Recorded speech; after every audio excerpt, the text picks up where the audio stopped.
నమస్కారం. City news తెలుగుకి స్వాగతం. ఈనాటి వార్తా విశేషాలు. ఏలూరు జిల్లా చింతలపూడి మండలం ప్రగడవరం పంచాయతీలో గల జార్జిపేట గ్రామంలో రాబోయే వేసవికాలం దృష్టిలో పెట్టుకుని త్రాగునీటి కొరకు చింతలపూడి శాసనసభ్యులు సొంగ రోషన్ కుమార్ ఆదేశాల మేరకు ప్రగడవరం పంచాయతీ సర్పంచ్ తొమ్మండ్రు భూపతి మరియు ప్రగడవరం గ్రామ పంచాయతీ సెక్రటరీ బి వసంత వాణి ప్రసాద్ వారి అధ్యక్షతన ఈరోజు జార్జిపేట గ్రామంలో కొత్తగా వేసినటువంటి బోర్లో మోటార్ బిగించడం జరిగింది. నీరు పుష్కలంగా రావడంతో గ్రామస్తులందరూ కూడా ఆనందం వ్యక్తం చేశారు.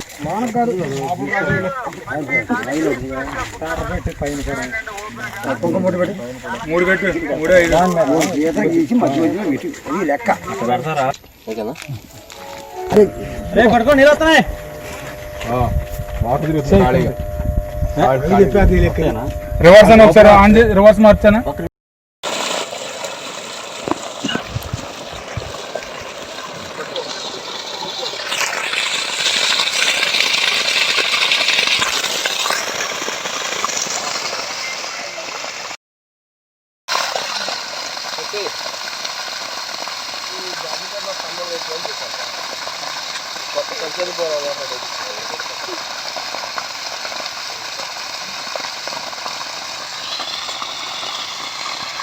రాష్ట్ర న్యాయ సేవాధికార సంస్థ అమరావతి వారి ఆదేశాల ప్రకారం ఉమ్మడి పశ్చిమ గోదావరి జిల్లా న్యాయ సేవాధికార సంస్థ చైర్మన్ జిల్లా ప్రధాన న్యాయమూర్తి సి పురుషోత్తం కుమార్ ఆధ్వర్యంలో ఉమ్మడి పశ్చిమ గోదావరి జిల్లా న్యాయ సేవాధికార సంస్థ కార్యదర్శి కె రత్నప్రసాద్ జిల్లా న్యాయ సేవాధికార సంస్థ భవనం నందు పర్యావరణ పరిరక్షణ చట్టంపై సంబంధిత అధికారులతో అవగాహన సదస్సు నిర్వహించారు.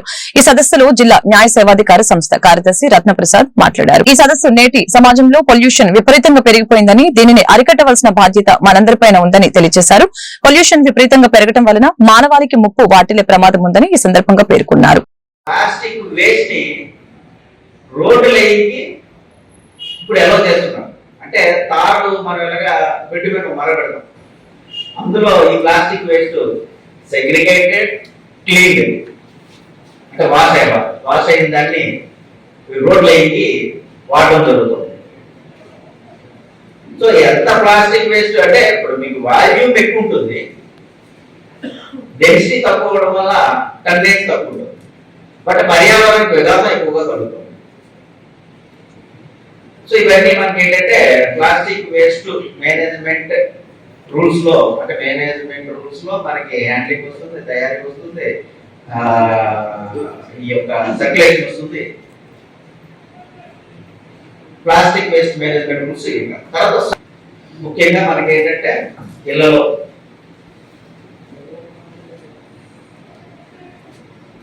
మనకి సెగ్రిగేషన్ నిమిత్తం అంటే ఇళ్లలో మనకి వస్తున్న వేస్ట్ డొమెస్టిక్ వేస్ట్ కింద తీసుకుంటాం. ఆ డొమెస్టిక్ వేస్ట్ లో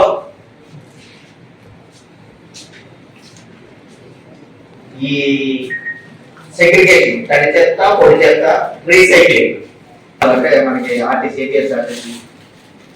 అనేది ప్రాపర్ గా అంతా స్థానిక సంస్థలకి అప్పచెప్పారు. స్థానిక సంస్థలకి ఎక్స్పర్టైజ్. సో మళ్ళీ పర్యావరణానికి విఘాతం కలగకుండా డిస్పోజ్ చేయాలి. ఎందుకు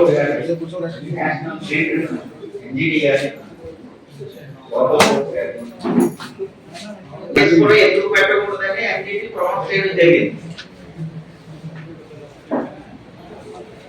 సో దయచేసి ఏదైనా ఇంకా వైలేషన్స్ ఉన్నాయనుకుంటే వాటికి వైలేటర్స్ కి అంటే వ్యవస్థని మనం ఏ విధంగా ముందుకు తీసుకెళ్ళినా రకరకాలుగా ఈ యొక్క ఎన్కౌంటర్స్ ఏదైతే ఉన్నాయో ఇవన్నీ కూడా ఏది రీసైక్లబుల్ అవుతుంది, రీసైక్లబుల్ అయిన తర్వాత రీసైక్లింగ్ ఏ విధంగా చేయడం జరుగుతుంది. Lakshmipathi versus state of Karnataka AIR 1992 లో ఏమని అబ్జర్వ్ చేశారంటే, since the right of life inherent in article 21 of constitution of India contemplates qualitative life which is possible in an environment of quality. ఇప్పుడు వరకు మనం విన్నాం quality of environment today includes life and liberty. Life and article 21 includes environmental protection అని చెప్పి observe చేయడం జరిగింది. తర్వాత మన నంబర్ ఆఫ్ కేసెస్ లో సుప్రీంకోర్టు వారి గైడ్లైన్స్ ఏంటంటే నెంబర్ 1 కేసు వచ్చేసి ఎంసీ మెహతా, మీ అందరూ తెలిసి ఉంటుంది ఆ పేరు. ఈయన renowned public interest lawyer అయినా. ఈయన నంబర్ ఆఫ్ బిల్స్ దాఖలు చేశారు. బిల్ అంటే పబ్లిక్ ఇంట్రెస్ట్ లిటిగేషన్. దాంట్లో మొదటిది ఏంటంటే MC Mehta versus union of India 1987 ఉంది. ఇది ఓలియం గ్యాస్ లీకేజ్ కేసు. ఇది 1985 లో డిసెంబర్ లో గ్యాస్ లీకేజ్ అంటే Shriram food and fertilisers industries in Delhi. ఈ గ్యాస్ లీకేజ్ వల్ల అనేక మంది మరణించడం, అట్లాగే ఇంజరీస్ చాలా మందికి సీరియస్ ఇంజరీస్ రావడం, సీరియస్ హెల్త్ ఎలిమెంట్స్ రావడం జరిగింది. దానికి సంబంధించి లీగల్ ప్రిన్సిపల్ ఏమని భావించారంటే సుప్రీంకోర్టు వారు absolute liability principle which holds hazardous industries strictly liable for harm caused by their operations. చర్యలకి వాళ్ళు చేసిన ఈ గ్యాస్ లీకేజ్ ఎవరైతే ప్రభావితమయ్యి ఆరోగ్యం దెబ్బతిందో వాళ్ళందరూ కూడా కాంపన్సేట్ చేయాల్సిన బాధ్యత ఆ కంపెనీ మీద, సంబంధిత కంపెనీ మీద ఉన్నది అని చెప్పి స్ట్రిక్ట్ లయబిలిటీ ప్రిన్సిపల్ ని ఇంట్రొడ్యూస్ చేశారు ఆ కేసు 1997 లో. కేసు రివర్ గంగా పొల్యూషన్ కేసులో వచ్చేసి ఆయనే MC మెహతా గారు మళ్ళీ ఫీల్ చేశారు. Seeking action against industries polluting the Ganga river. Ganga river ని పొల్యూట్ చేసినందుకు కూడా యాక్షన్ తీసుకోమని చెప్పి ఫీల్ వేశారు. దాంట్లో లీగల్ ప్రిన్సిపల్ ఏంటంటే environmental protection was declared essential under article 21. Eluru జిల్లా జాతీయ రహదారులు భద్రతా మాసోత్సవాలు నిర్వహించారు. ఏలూరులో ఉప రవాణా శాఖ అధికారి కరీం ఆధ్వర్యంలో కార్యక్రమం జరిగింది. ఏలూరు RTO కార్యాలయం నందు జాతీయ రహదారుల భద్రత వారోత్సవాలు ఈ రోజు ప్రారంభమయ్యాయి.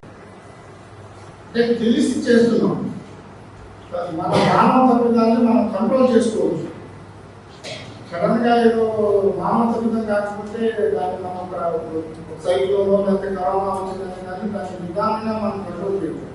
దీన్ని అవేర్నెస్ క్రియేట్ చేస్తే తగ్గిస్తామనే ఉద్దేశంతో ఈ భద్రతా వారోత్సవాలు ముందు వారోత్సవాలు జరిపేవాళ్ళు దాని ఇంకా అవేర్నెస్ కావాలి అని మాసోత్సవం కింద మార్చారు. జనరల్ గా ఎందుకు అసలు యాక్సిడెంట్ జరుగుతుంది ఏంటి అనేది మనం స్టడీ చేసింది కూడా మనం పుట్టిన ప్రతి మానవుడు దగ్గర నడక వచ్చిన కాడి నుంచి మనం రహదారిని వాడుతున్నాం. మన రహదారి మీద వెళ్ళేటప్పుడు మనం ఏదో ఒక పని కోసం వెళ్తాం అనేది రహదారి వస్తుంది. ఆ రహదారి అనేది మనకు కాదు, అందరికీ. దాన్ని ఎట్లా వాడుకోవాలి, అందరూ వాడుకున్నప్పుడు కొన్ని నియమాలు పాటించాలి అనేది నేర్చుకోవాలి. వ్యవసాయాన్ని కార్పొరేటీకరణ చేసేందుకు రైతుల మెడకు ఉరితాడ్ల వ్యవసాయ సాంకేతిక చట్టం, సహకార చట్టం వంటి కేంద్రం నూతన చట్టాలని తీసుకువస్తుందని రైతు వ్యవసాయ కార్మిక సంఘాల నాయకులు ఆందోళన వ్యక్తం చేశారు. ఏలూరులోని పవర్పేటలో ఉన్న అన్నే భవనంలో ఈరోజు సంయుక్త కిసాన్ మోటార్ జిల్లా సమావేశం జరిగింది. ఈ నెల 26వ తేదీన కేంద్ర ప్రభుత్వ రైతు కార్మిక వ్యతిరేక విధానాలు జరుగుతున్న నిరసనలు, ర్యాలీల్ని విజయవంతం చేయాలని సందర్భంగా పిలుపునిచ్చారు.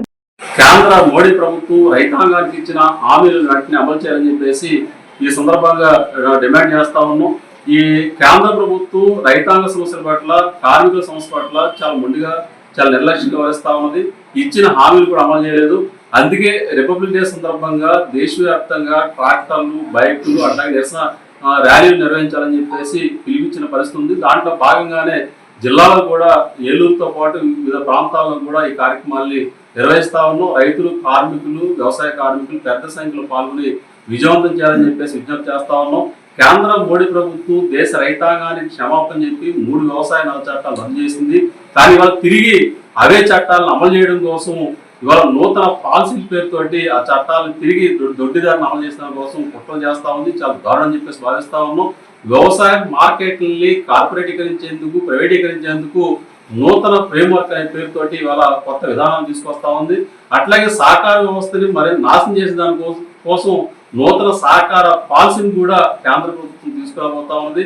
అంతేకాకుండా డ్యామ్ అనే పేరుతో, అంటే డిజిటలైజేషన్ ఆఫ్ అగ్రికల్చర్ మిషన్ అనే పేరుతోటి మొత్తం వ్యవసాయాన్ని కార్పొరేట్ కట్టబెట్టే దానికోసం కూడా ప్రయత్నాలు చేస్తా ఉంది. కాబట్టి వీటన్నిటిని కూడా మేము సంయుక్త కిసాన్ మోర్చాగా తీవ్రంగా వ్యతిరేకిస్తా ఉన్నాం. రైతాంగానికి ఇచ్చిన ప్రధానంగా మద్దతు ధరల గ్యారెంటీ చట్టాన్ని తీసుకురావాలని చెప్పేసి కోరుతా ఉన్నాం. ఇప్పటికే రైతు నాయకుడు దల్లేవాల్ గారు నిరాహార దీక్ష చేస్తా ఉన్నారు. ఆయన దీక్ష విరమించారు. అయితే ఫిబ్రవరి 14వ తారీఖున రైతు సంఘాలతో చర్చిస్తామని చెప్పి చెప్తా ఉన్నారు. ఇది చాలా దారుణం. కాబట్టి ఈ లోపుగానే రైతు సంఘాలతో కేంద్ర ప్రభుత్వం చర్చించి అలా మద్దతు ధర గ్యారెంటీ చట్టం తీసుకురావాలని చెప్పేసి కోరుతా ఉన్నాం.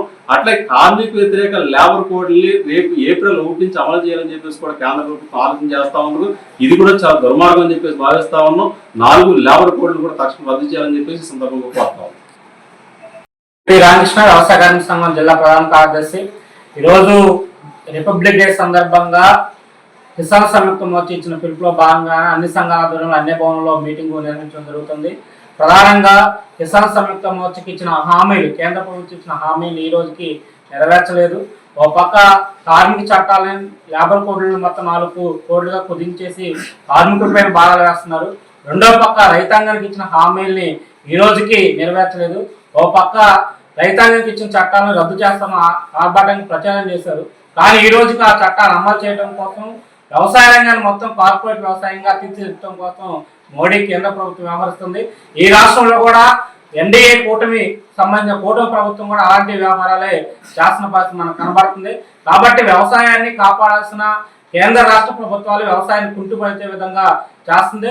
రెండో పక్క వ్యవసాయంలో కీలక పాత్ర పోషిస్తున్న వ్యవసాయ కార్మికుల గురించి ఈ కేంద్ర రాష్ట్ర ప్రభుత్వాలు ఎక్కడ మాట్లాడలేదు. ఈరోజు వ్యవసాయ కార్మికులు రోజుకి దిగజారిపోతున్న పరిస్థితి కనబడుతుంది.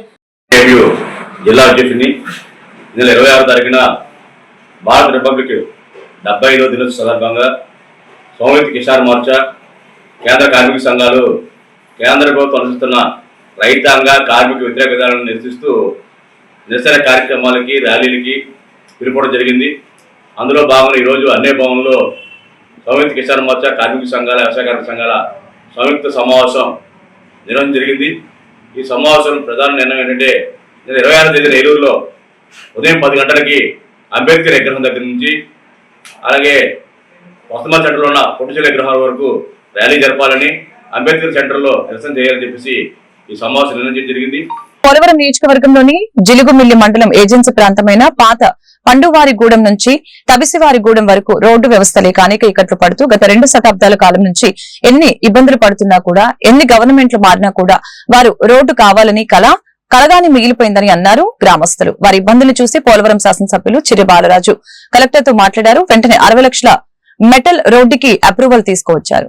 నేడు మెటల్ రోడ్డు శంకుస్థాపన ఎమ్మెల్యే శ్రీకారం చుట్టారు.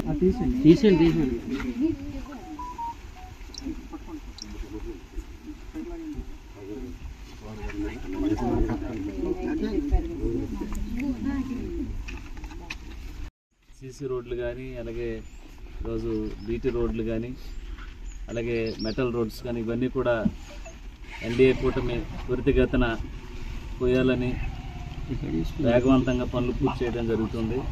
అలాగే ఈరోజు పోలవరం నియోజకవర్గం సంబంధించి ఐటీడీఏ నుంచి ఎన్ఆర్ఐజిఎస్ ఫండింగ్ సుమారు 2,90,00,000 రూపాయలు నిధులు మంజూరు అవడం జరిగింది. దానికి సంబంధించి మన జీలిగిమిల్లి మండలం పండువారిగూడెం నుంచి తబిసివారిగూడెం వరకు 60 లక్షల రూపాయలు శాంక్షన్ అవ్వడం జరిగింది. అలాగే బరింకలపాడు అడ్రోడ్డు కాడ నుంచి దర్బగూడెం వరకు 3,60,00,000 రూపాయలు కూడా మంజూరు అవ్వడం జరిగింది. ఇలాగా ఈరోజు పోలవరం నియోజకవర్గాన్ని అభివృద్ధి పథంలో తీసుకువెళ్ళాలని ఎన్డీఏ కూటమి వచ్చిన దగ్గర నుంచి కూడా అనేక పిఆర్ రోడ్లు కానీ, బీటీ రోడ్లు కానీ, లేకపోతే డ్రైనేజీలు కానీ, ఇలాగా అనేక నిధులు మంజూరు చేసి ఈరోజు పోలవరం నియోజకవర్గాన్ని ఒక అభివృద్ధి పథంలో తీసుకెళ్తున్నాం. మొన్న సుమారు 22 కోట్ల రూపాయలతో నియోజకవర్గం అంతా కూడా సీసీ రోడ్లు పోయడం జరిగింది. అలాగే జీలిగిమిల్లి మండలానికి సంబంధించి 7 కోట్ల రూపాయలు నిధులు మంజూరు చేశాం. ప్రతి గ్రామంలో ఎన్డీఏ కూటమి ప్రభుత్వం వచ్చిన తర్వాత ఎక్కడ కూడా మట్టి ఉన్నటువంటి ప్రాంతం ఉండకూడదు, ప్రతి గ్రామంలో సీసీ రోడ్లు ఉండాలనేటువంటి ఒక దృఢ సంకల్పంతో ఈరోజు ఎన్డీఏ కూటమి తరఫున మేము భారీగా అభివృద్ధి పెన్షన్స్ కానీ, అలాగే ఏదైతే వారికి ప్రజలకు ఇబ్బంది పడుతున్నారో వాటన్నిటిని కూడా ఈరోజు ఎన్డీఏ కూటమి ప్రభుత్వం తరఫున ప్రతి ఒక్కరు చేసుకుంటూ వెళ్తున్నాం. అలాగే ప్రత్యేకంగా చంద్రబాబు నాయుడు గారికి, పవన్ కళ్యాణ్ గారికి, మోదీ గారికి ధన్యవాదాలు తెలియజేస్తున్నాం. ఈ వార్తలు ఇంతటితో సమాప్తం. మరొక బిల్టన్ మళ్ళీ కలుద్దాం. నమస్కారం.